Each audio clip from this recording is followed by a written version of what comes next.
Hello friends, आज इस video में हम डिटेल में बात करेंगे कि लिवर सिरोसिस क्या होता है,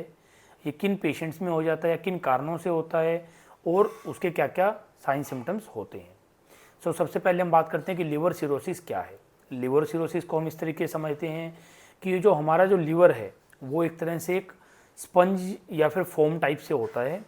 जिसका मेनली काम क्या होता है कि हमारी बॉडी को डिटॉक्सिफाई करना होता है। जो हमारे बॉडी के अंदर टॉक्सिन्स हैं उनको डिटॉक्सिफाई करना होता है। अब किसी भी कारण से जब लीवर जो स्पंज है सॉफ्ट है उसकी बजाय वो हार्ड हो जाता है, पत्थर के जैसा हो जाता है, लीवर फाइब्रोसिस हो जाती है, उसको हम लिवर सिरोसिस बोलते हैं। जो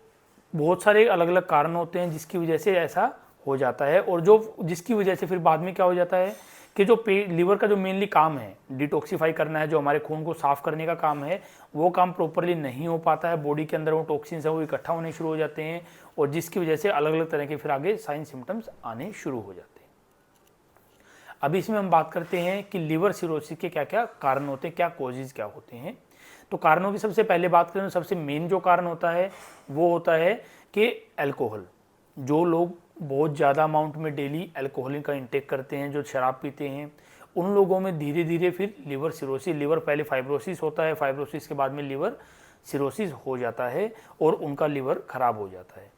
अब इसी में अगर और बात करें हम कि दूसरी चीज़ आती है हेपेटाइटिस ए बी सी, खास करके इसमें जो कॉमनली हेपेटाइटिस बी जिसको हम काला पीलिया बोलते होते हैं, अगर कि जिन लोगों को वो हो जाता है और जिसको टाइमली अगर हम ट्रीट नहीं करते हैं तो धीरे धीरे वो भी लिवर सिरोसिस करवा देता है।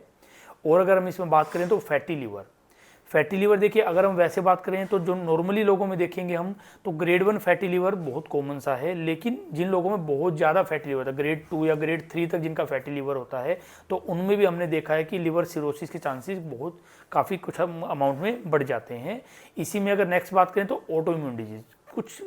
पेशेंट्स में ऐसा भी हमने देखा है कि जो नॉन एल्कोहलिक या नॉन फैटी लीवर, लेकिन उनके अंदर भी सिरोसिस की प्रॉब्लम हो जाती है, जिसको हम ऑटो इम्यून डिजीज बोलते होते हैं। तो ये कुछ ऐसे कारण हैं जिनके अंदर लिवर सिरोसिस की प्रॉब्लम हो जाती है। अब इसमें हम आगे बात करते हैं कि लिवर सिरोसिस में क्या क्या सिम्टम्स होंगे, क्या क्या लक्षण होंगे, पेशेंट हमारे पास कैसे आएगा। तो उसमें सबसे पहली मेन चीज़ मानते हैं हम कि पेशेंट को वैसे कोई साइन सिम्टम्स नहीं है, लेकिन किसी भी कारण से उनके ब्लड टेस्ट हुए हैं, कोई भी अल्ट्रासाउंड, सीटी स्कैन, एमआरआई ऐसी कोई भी चीज़ हुई है किसी और प्रॉब्लम की वजह से, या हेल्थ चेकअप में या कुछ भी ऐसा हुआ जिसके अंदर उनके पाए गए कि लीवर फंक्शन टेस्ट है वो प्रॉपरली नहीं है, वो नॉर्मल नहीं, वो एबनॉर्मल है, लीवर के जो एंजाइम्स है बहुत ज़्यादा बढ़े हुए हैं, या फिर ये कहें कि पीलिया है वो बढ़ा हुआ है, या फिर कि अल्ट्रासाउंड में हमने पाया कि लीवर के अंदर सीरोटिक चेंजेस हैं, लीवर का साइज वो श्रंकन हो गया, छोटा हो गया, या फिर लीवर के नोडुलरिटी आ गई, या फिर लीवर में जो पोर्टल वेन है उसका साइज बढ़ गया। ये कुछ ऐसी चीज़ें जो हमें अल्ट्रासाउंड की फाइंडिंग्स में कॉमनली पाई जाती हैं सीरोटिक पेशेंट्स में। या तो कोई सिम्टम्स नहीं है लेकिन उनके ब्लड रिपोर्ट में किसी भी और इन्वेस्टिगेशन के अंदर उनको सिरोसिस पाया गया।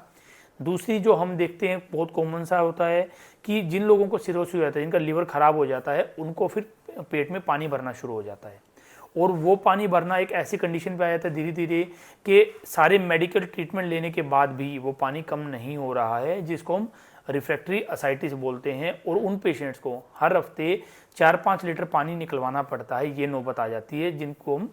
एक रिफ्रैक्टरी असाइटिस की प्रॉब्लम बोलते हैं। तीसरी चीज़ आती है, क्योंकि देखिए कि लीवर हमारा क्या था, पहले स्पंजी था, उससे अब हार्ड पत्थर के जैसा हो गया है, और अब वो जो लीवर जो पहले काम कर रहा था कि हमारे ब्लड को जो साफ करने का, जो छानने का काम कर रहा था, वो काम प्रॉपरली नहीं कर पा रहा है, जिसकी वजह से क्या होगा कि टॉक्सिन्स है वो हमारी बॉडी के अंदर इकट्ठा होने शुरू हो जाते हैं। और बैक प्रेशर चेंजेस की वजह से, जो क्योंकि लीवर के अंदर जो ब्लड जा रहा था वो आगे फिल्टर नहीं हो पा रहा था, जिसकी वजह से बैक प्रेशर चेंजेस आते हैं। बैक प्रेशर चेंजेस की वजह से जो हमारे खून के अंदर जो बाकी नसें हैं वो फूलना शुरू हो जाती हैं, और जिसकी वजह से जो हमारे पेट के आसपास की जो नसें होती हैं वो बहुत ज़्यादा फूल जाती है। पेट की या फिर जो हमारे खाने की नली होती है, जिसको हम ईसोफेगस बोलते हैं हमारी भाषा में, उसके आसपास की जो नसें हैं जो फूल जाती है, जिसको हम वेरिसिस बोलते हैं, ईसोफिजियल वेरिसिस बोलते हैं, गैस्ट्रिक वेरिसिस बोलते होते हैं। और बहुत बार जब वो बहुत ज़्यादा प्रेशर हो जाएगा उन वेरिसिस के अंदर तो वो फट जाते हैं, जिसकी वजह से पेशेंट को या तो खून की उल्टियाँ आने लग जाती हैं, या फिर उनको टॉयलेट में लैट्रिन के रास्ते खून आना शुरू हो जाता है, या फिर काली लैट्रिन भी आने लग जाती है। तो ये कुछ ऐसे साइन और सिम्टम्स हैं जो लिवर के अंदर लिवर सिरोसिस के कारण हो सकते हैं। बाकी अगर इस टॉपिक से रिलेटेड और भी वीडियोज़ आपको देखनी है तो आपको डिस्क्रिप्शन बॉक्स में हमारे लिंक मिल जाएंगे, या फिर आप नीचे दिए गए नंबर्स के ऊपर आप हमसे कॉन्टैक्ट कर सकते हैं, ताकि पहली बात तो अगर आपको सिरोसिस है या नहीं उसको पता लगाया जा सके। दूसरा, अगर सिरोसिस है तो अब आपको क्या ट्रीटमेंट है, क्या चीज़ों की ज़रूरत है, हम आपको बता सकें।